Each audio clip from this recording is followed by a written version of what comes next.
Hi guys, North Sagalag here at ngayong araw pag-uusapan natin itong kalalapag pa lang na motorsiklo mula sa Voge Philippines at ito ang Voge 525 ACX.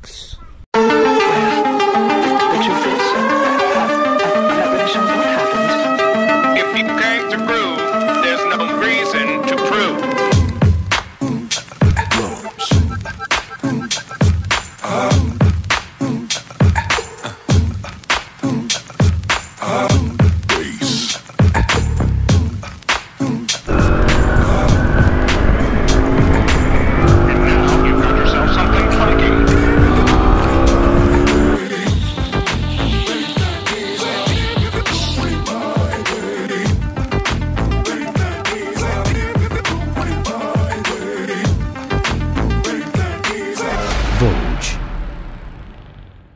Sa unang tingin Lagalag Squad, ang mapapansin nyo ay may kahawig siya doon sa unang nilabas nilang motorsiklo, which is the Voge 500 AC. Ito naman, ito yung Voge 500 ACX. Retro looking, rugged at mas ready for adventure. So iisa-isahin natin guys kung ano yung pinagkaiba nito na Voge 500 AC. In terms of the look guys, no, it's more retro looking, rugged with modern features. So mas ready siya for adventures, for off-roads, light trails at city driving. Power is 47.6 horsepower at 8,500 RPM. Torque at 44.5 Nm at 7,500 RPM with a compression ratio of 11.5:1.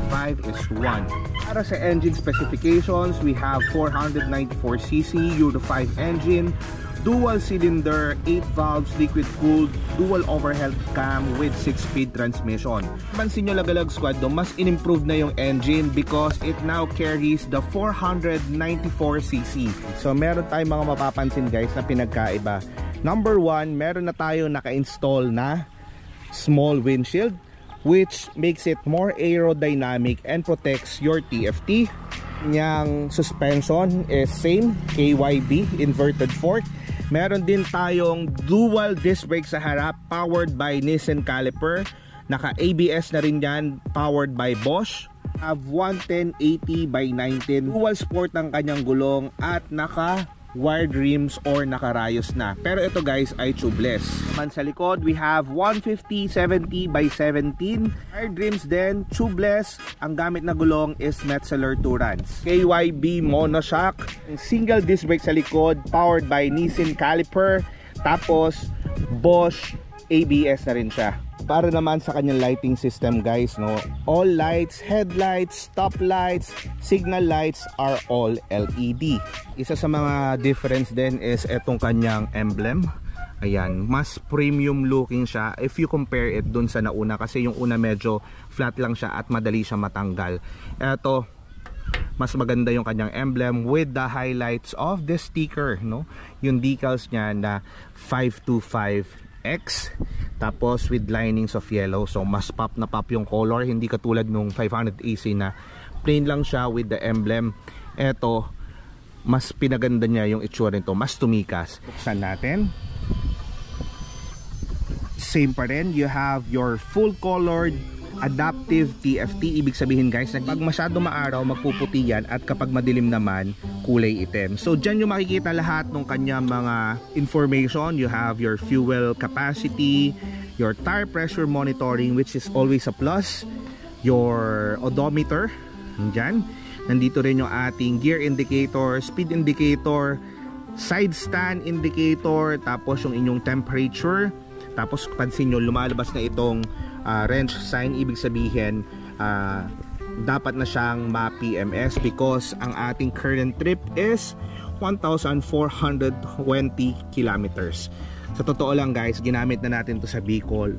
Umulan, umaraw, talagang napaka-powerful. Ang una ko napansin guys dito sa motorsiklo na to, it's very powerful if you compare it syempre doon sa naunang engine ng Voge which is the 500 series. So ito 494cc na siya. If you compare it dun sa nauna, mas malakas, mas powerful, mas merong torque. Dito sa harap, the side mirror, same naman, ni-retain nila yung kanilang retro looking side mirror. Kitang yung hindi siya blurry, yung klase ng side mirror. Tapos we have adjustable brake levers.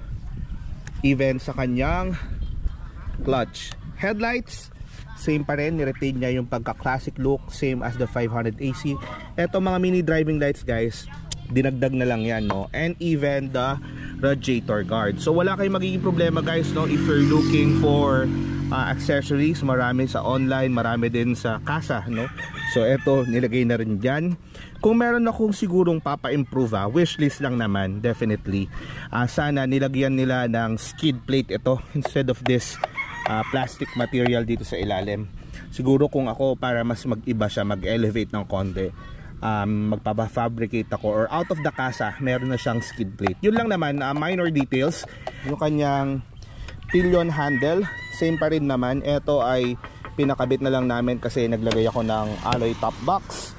Dito naman, malinis pa rin sa likod. At ito yung nagpa-rugged look dito sa motorsiklo na to. Ito yung kanyang bagong muffler. So kung mapapansin nyo guys, nakataas na siya, no? Which is pwede nang gamitin, no, kung ikaw ay mag-light river crossing kasi mas mataas na yung kanyang muffler. So more on the adventure side or rugged look itong motorsiklo na ito. Para naman sa kanyang seat height guys, no, it is 845 mm, which is mas mataas siya if you compare it doon sa kanyang kapatid na Vogue 500 AC. Parang ang style niya, ang seat height niya is parang Vogue 500 DS. Tapos ang kanyang ground clearance is 200 mm. Ang width naman niya is 820 mm with a height of 1230 mm. Fuel capacity is 19 liters with an average fuel consumption of 22 to 25 kilometers per liter depende sa iyong riding habit. At para pa sa ibang mga specifications, B-roll, pasok!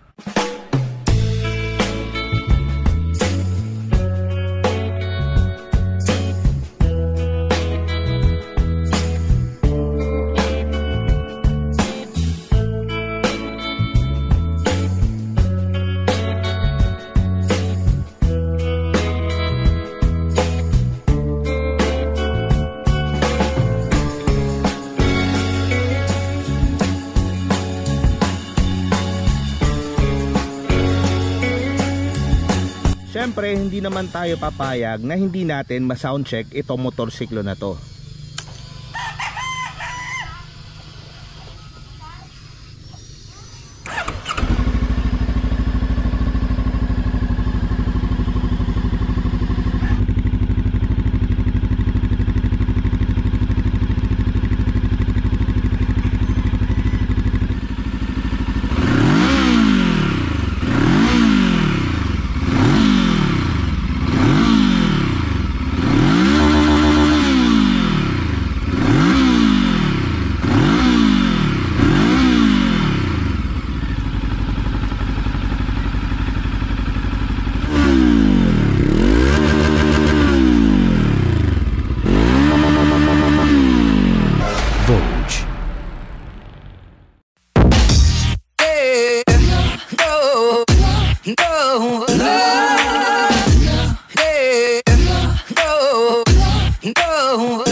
Sa mga noticeable differences guys ng pagsakay ko dito ng more than 1,000 kilometers ay yung kanyang power at yung kanyang torque. Apart from that, napakaganda rin ng kanyang suspension if you compare it dun sa kanyang kapatid na Vogue 500 AC.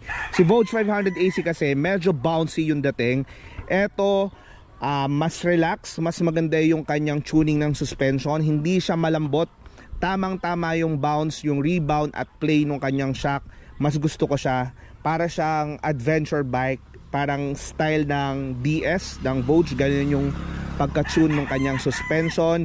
At syempre, yung kanyang riding position, mas upright dahil nga yung kanyang harap ay naka 19 na size na wheel. So, in terms naman sa kanyang overall looks guys, mas tingin ko mas gwapo to. Mas prefer ko kasi yung mga naka-wired rims kesa dun sa naka-alloy mags, no? So eto kasi scrambler type, so ready na siya for light trails and adventures. Gustong gusto ko yung how they retain the tire pressure monitoring system, wherein mamomonitor mo yung pressure ng iyong gulong. So Lagalag Squad yung kanyang underseat compartment. So buksan natin. Yan. So yan yung kanyang underseat compartment. So ang malalagay mo lang dito is basic tools, tapos papel. Yan, yung papel ng iyong motor. So makikita nyo, yan, yung kanyang ECU nandito rin.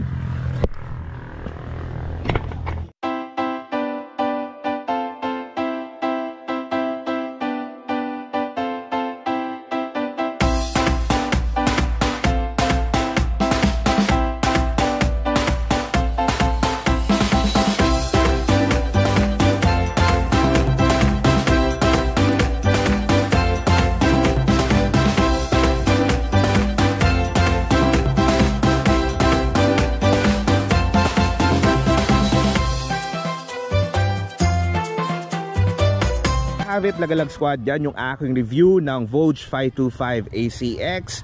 Anong masasabi nyo sa motor na to? Mas gwapo ba or mas gusto nyo yung Vogue 500 AC? Comment down below. At ito nga pala ha, Lagalag Squad, ay available sa Vogue Caloocan and Vogue Tarlac City. And soon, mag-open din yung kanilang Vogue Cavite sa may Imos. So paano, maraming salamat sa pagsama and thank you for staying with me. As always, I'll see you on our next vlog. Nars Lagalag, ciao! Have a dream, that's all I need. I'll make it happen with some work and belief. Know what I want, so I'll take it on. I've made mistakes, but mistakes make you strong. Let's break it down for a minute. I want the crown, I'm gon' get it.